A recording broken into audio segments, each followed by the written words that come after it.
ان الحمد للہ وحدہ والصلاة والسلام علی من لا نبی بعد وبعد۔ پیارے بچوں، آج ہمارے کورس کا پہلا سبق ہے۔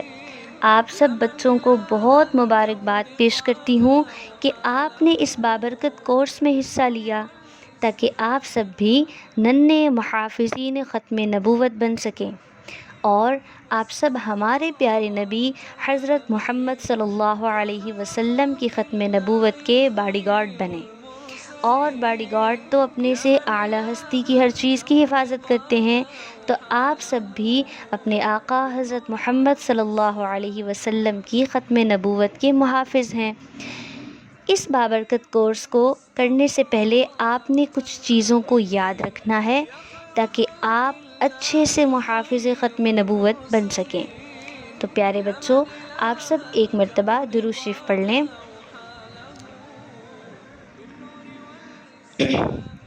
آج ہمارے کورس کا پہلا سبق ہے۔ سوال یہ ہے کہ ختم نبوت سے کیا مراد ہے؟ سوال یہ ہے، ختم نبوت سے کیا مراد ہے؟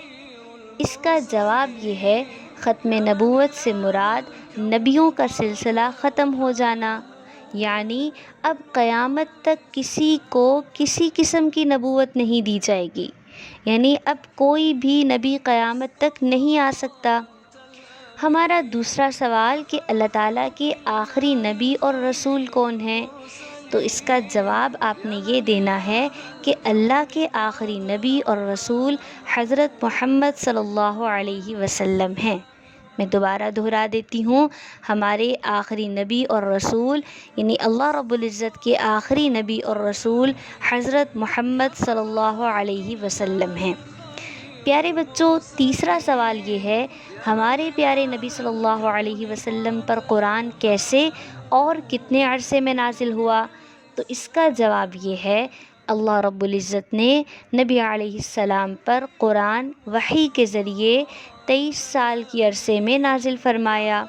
اللہ تعالیٰ نے نبی اکرم صلی اللہ علیہ وسلم پر قرآن وحی کے ذریعے 23 سال کی عمر میں نازل فرمایا۔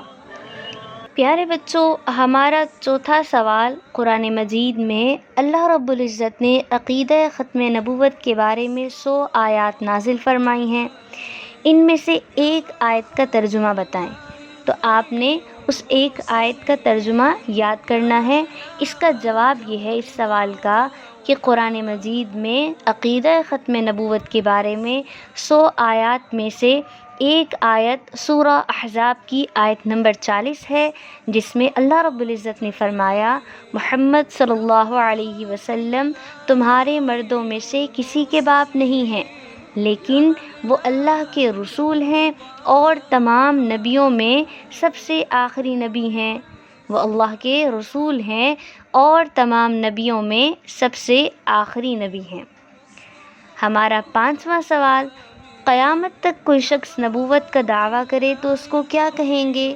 یعنی اگر کوئی شخص یہ کہے کہ میں نبی ہوں، تو ہم نے تو پڑھ لیا نا کہ آپ صلی اللہ علیہ وسلم کے بعد کوئی نبی نہیں آئے گا، تو اگر کوئی شخص یہ دعویٰ کرتا ہے کہ میں نبی ہوں تو ہم اس کو کیا کہیں گے؟ اس کا جواب یہ ہے پیارے بچوں، اگر کوئی شخص قیامت تک نبوت کا دعویٰ کرے تو اس کو کذاب یعنی جھوٹا کہا جائے گا۔ اس کو کیا کہا جائے گا؟ کذاب یعنی جھوٹا۔